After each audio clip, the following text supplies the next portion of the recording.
नमस्कार। श्री वैद्यनाथ पंचांग के इस अंक में आपका हार्दिक स्वागत है। हम लोग विजयादशमी जो मनाते हैं उसमें विजया शब्द आया है। विजया इसलिए मनाते हैं कि रामचंद्र भगवान ने रावण पर विजय प्राप्त कर लिया था, इसलिए प्रतीक के रूप में हम लोग उनका पुतला दहन करते हैं। और इस बात देवी पुराण में जो चर्चा है उसमें आया है, जो भगवान रामचंद्र जी ने पूजा की थी तो ब्रह्मा आचार्य थे, ब्रह्मा ने ही उनकी पूजा कराई थी। तो ब्रह्मा ने जब उनको पूजा कराया तो प्रातः काल में ही प्रतिमा का विसर्जन करके और उसके बाद जो है सो यात्रा किया था। तो यात्रा किया था तो मतलब यात्रा जो है सो इसमें प्रधान माना गया है विजयादशमी के दिन। इसके पहले शमी पूजन, अपराजिता पूजन, विधान अस्त्र शस्त्र पूजन ऐसा विधान आया गया है, नीलकंठ पंछी दर्शन, ऐसा सब शुभ शकुन सब बतलाया गया है।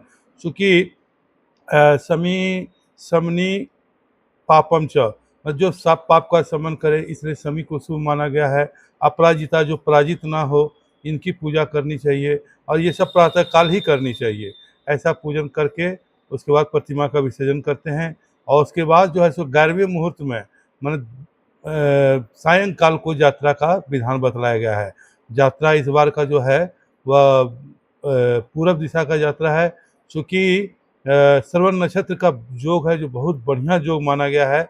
और पूरब दिशा इसलिए क्योंकि दक्षिण और पूरब दोनों तरफ जा सकते हैं, लेकिन बृहस्पतिवार को गुरुवार को दक्षिण दिशा में दिक्सूल रहता है, इसलिए उस दिशा का निषेध किया गया है और आप पूरब दिशा जा सकते हैं। पूरब दिशा में सीमोल्लंघन, सीमा को उल्लंघन करना चाहिए। पहले राजा लोग अपने अस्त्र शस्त्र की पूजा करके और शुभ शकुन मना के और ऐसा जो है सो वो लोग सीमा का उल्लंघन करते थे, सीमा तक जाते थे अपने अस्त्र शस्त्र को लेकर। तो एक प्राचीन परंपरा है और लोग विजय की कामना के लिए वर्ष भर जैसे प्रभाव रहता है उनका आगमन का गमन का, वैसे ही हम लोग को भी यात्रा जो है सो सीमा मतलब जरूर उल्लंघन करना चाहिए। मतलब अपने क्षेत्र से कुछ दूर तक जाना चाहिए। इस बार का यात्रा का दिशा जो है पूरब है और सायंकाल को वह यात्रा जरूर करें। और इसमें श्रवण नक्षत्र का योग भी है। गुरुवार को दशमी तिथि पूर्णा तिथि माना गया है, सिद्धि योग माना गया है, इसलिए बहुत सुंदर योग है। इस योग का हम लोगों को जीवन भर में इसका प्रभाव रहता है, वर्ष भर इसका प्रभाव रहता है। इसीलिए कहा गया है शरत काले महापूजा, शरत काल में महापूजा की जाती है और महापूजा ही वह विजयादशमी है। चूँकि और विजयादशमी 4 नवरात्र हैं, लेकिन दशमी शब्द में विजया शब्द सिर्फ आश्विन नवरात्र में आया है।